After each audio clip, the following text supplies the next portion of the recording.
राधे राधे। जय श्री कृष्ण। दोस्तों, आज आप लोगों के सामने आज आप लोगों को ऐसे एक मासूम नन्हे राजकुमार की कहानी हम आपको बताएंगे।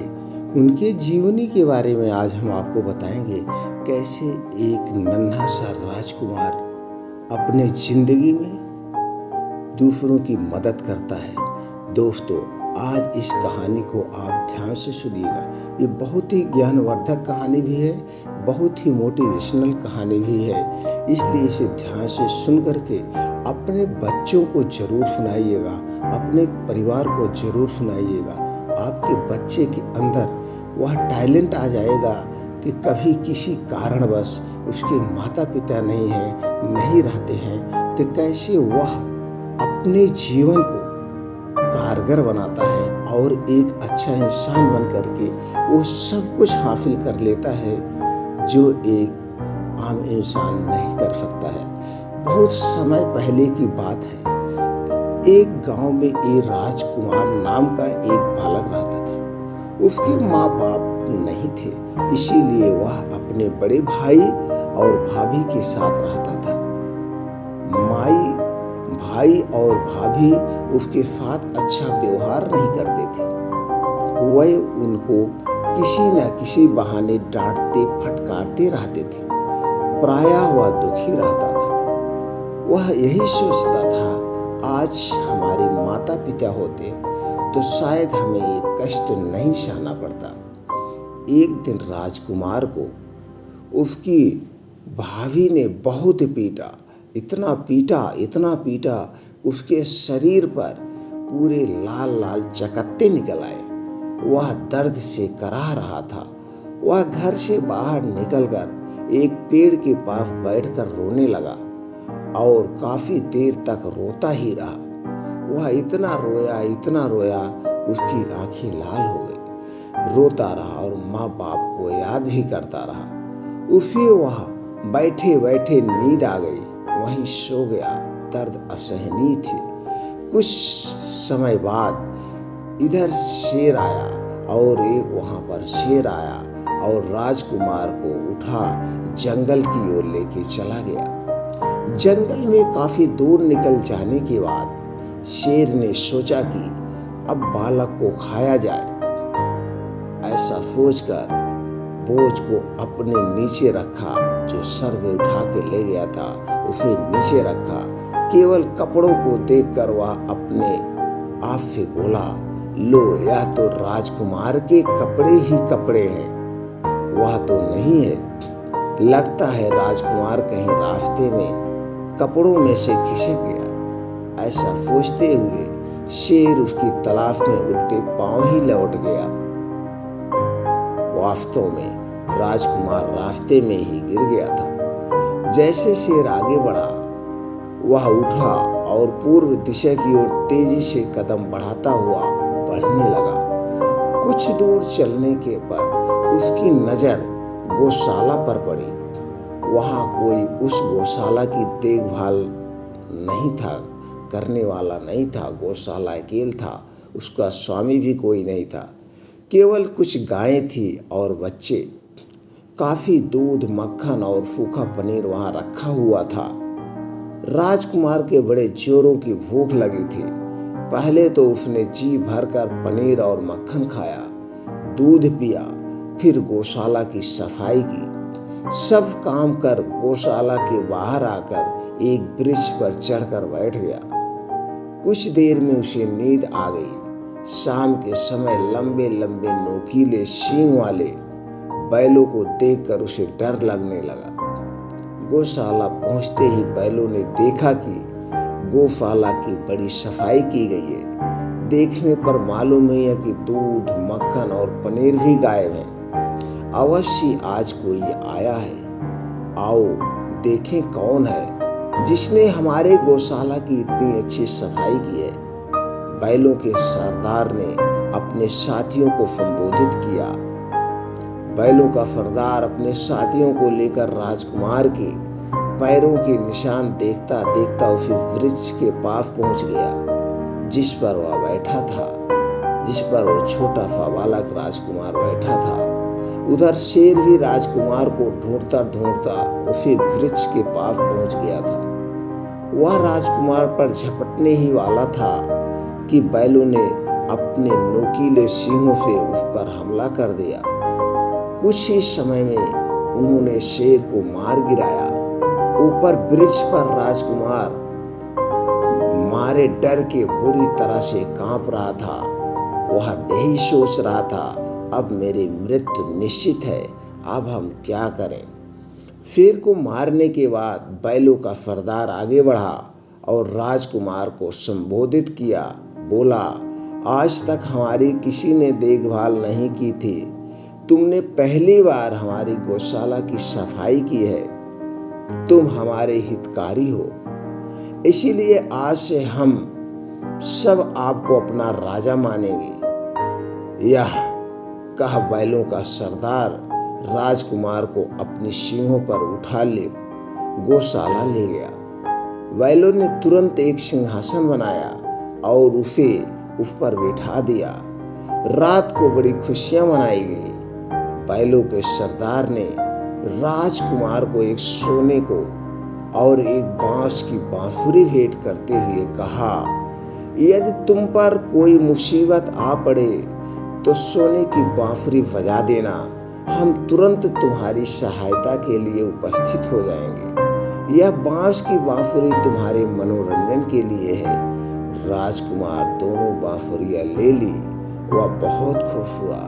आज तक उसने जो अपने जीवन में इतने सारे कष्ट सहे थे, उसके भाई और भाभी ने जो इतने सारे कष्ट दिए थे, आज वह सब भूल चुका था। उसे लग रहा था कि वास्तव में कोई इस दुनिया में है। इंसानों से ज़्यादा हमारी देखभाल कर सकता है।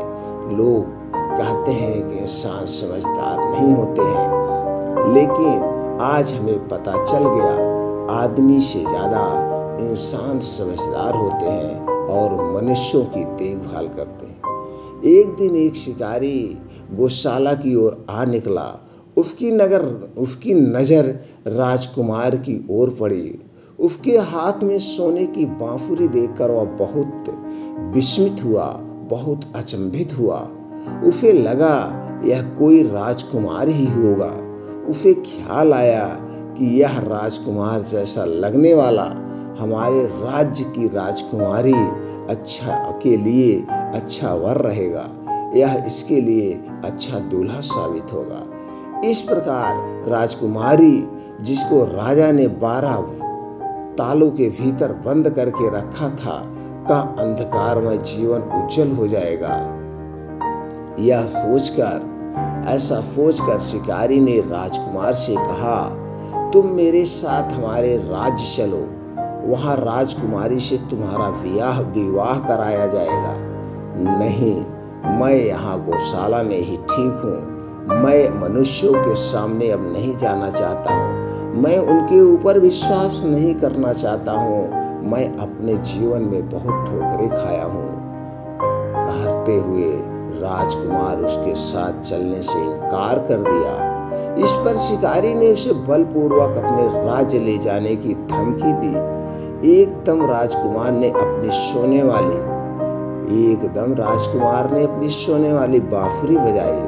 देखते ही देखते 100 बैल भागते हुए गौशाला पहुंच गए। बैलों को आता देखकर शिकारी वहां से खिसक गया। शिकारी सीधा अपने राज्य के पास पहुंचा और सारा हाल कह सुनाया। उसने बताया यहाँ पे कैसी घटनाएं हैं। उसने सब कुछ उस राजा को सुनाया। उसने राजा से राजकुमार को राजकुमारी के लिए विवाह करने के लिए अपने राज्य लाने का प्रबंध करने को कहा और कहा कि वह राजकुमार बहुत ही होनहार है। बहुत सोच विचार के बाद यह तय किया गया कि महल में उपस्थित जादूगरनी को इस काम के लिए जंगल में गौशाला भेजा जाए। जादूगरनी को भी इस काम के लिए भेजना आसान काम नहीं था। भारी इनाम का प्रलोभन देकर उसे इस काम के लिए तैयार किया गया। अगले दिन जादूगरनी कौवे का रूप धारण करके गौशाला पहुंची। राजकुमार अपनी बांसुरी बजा रहा था। जादूगरनी ने वृक्ष पर बैठकर कां कां की रट लगाई। राजकुमार को क्रोध आ गया। उसने जलती हुई लकड़ियां कौवे पर फेंकी, पत्थर फेंके, परंतु वह कौवा भी विचित्र था। एक वृक्ष से दूसरे वृक्ष पर इतनी फुर्ती से उड़कर जाता कि राजकुमार का कोई वार काम ना आया। अंत में राजकुमार ने आवेश में वह सोने की बांसुरी ही उस पर दे मारी। कौवे ने बांसुरी पकड़ी और महल की ओर उड़ गया। जादूगरनी ने बांसुरी राजा को देते हुए कहा, बांसुरी के बिना अब वह कुछ भी नहीं कर सकता है। आप अपने आदमियों को भेजकर राजकुमार को पकड़वा कर यहाँ बुला सकते हैं। अब उसके पास वो जादुई बांसुरी नहीं है, अब वह निहत्था हो गया है। राजा ने ऐसा ही किया। राजकुमार को राज्य में लाया गया। राजा ने उसे भी 12 तालों के भीतर उसी अंधेरे कमरे में डाल दिया जिसमें राजकुमारी बंद थी। राजकुमार बिना सोने की बांसुरी के अब असहाय था। एक दिन राजा राजकुमार से मिलने अंधेरे कमरे में गए और लौटते समय सोने की बांसुरी वहीं भूल गए। राजकुमार ने बांसुरी उठाई और बजाना शुरू कर दी। देखते ही देखते बैलों ने महल को घेर लिया। राजा के महल को वह सिंहों पर उठाने के तैयार हो गए थे कि राजा घबराया। वह हड़बड़ा गया और बाहर आया। हमारे राजा राजकुमार को हमें लौटा दो, नहीं तो हम अभी महल को नष्ट कर देंगे। ऐसा सारा बैल अब हुंकार भर रहे हैं और बाहर दहाड़ मार रहे हैं। यही नहीं, साथ में राजकुमारी की शादी भी हमारे राजा के साथ करा दो। बैलों के सरदार ने राज्य के राजा से कहा। राजा ने न केवल बैलों के सरदार की ये दोनों बातें मानी, बल्कि राजकुमार से राजकुमारी के विवाह के साथ साथ आधा राज नहीं दहेज में दे दिया, आधा राज भी इस दहेज में दे दिया। बैल राजकुमार था और राजकुमारी को लेकर गौशाला लौट आए। वहां एक सुंदर महल बनाया जहां राजा रानी खुशी खुशी रहने लगे। दोस्तों, हमें उम्मीद है राजकुमार की कहानी आपको जरूर पसंद आई होगी। जैसे कहानी हम बहुत सारी कहानियाँ आपको लाते रहेंगे और एक कहानी से आपको ज्ञान भी प्राप्त हुआ होगा और एक कहानी से आपको ये भी समझ में आया होगा कि एक अनाथ बच्चे के साथ अत्याचार नहीं करना चाहिए। वह अपने बुद्धि विवेक से या भगवान के आशीर्वाद से कभी भी ये प्रकृति है करवटें ले सकती है, कभी भी किसी का भविष्य उज्जवल बन सकता है। तो दोस्तों, अगर ये कहानी आपको लगता है नहीं बच्चों को जरूर सुनानी चाहिए, तो ये कहानी बच्चों को जरूर सुनाएं। उन्हें इस कहानी से बहुत ज्ञान मिलेगा। और एक विनम्र निवेदन है, एक कहानी दोस्तों ज़्यादा से ज़्यादा लोगों तक शेयर करें, जिससे हर एक घर के बच्चे के अंदर अपने आप को स्टेब्लिश करने की, अपने आप को कठिन परिस्थितियों से उबारने की एक सीख मिले। फिर मिलते हैं ऐसी ही ज्ञानवर्धक कहानी के साथ नए वीडियो में।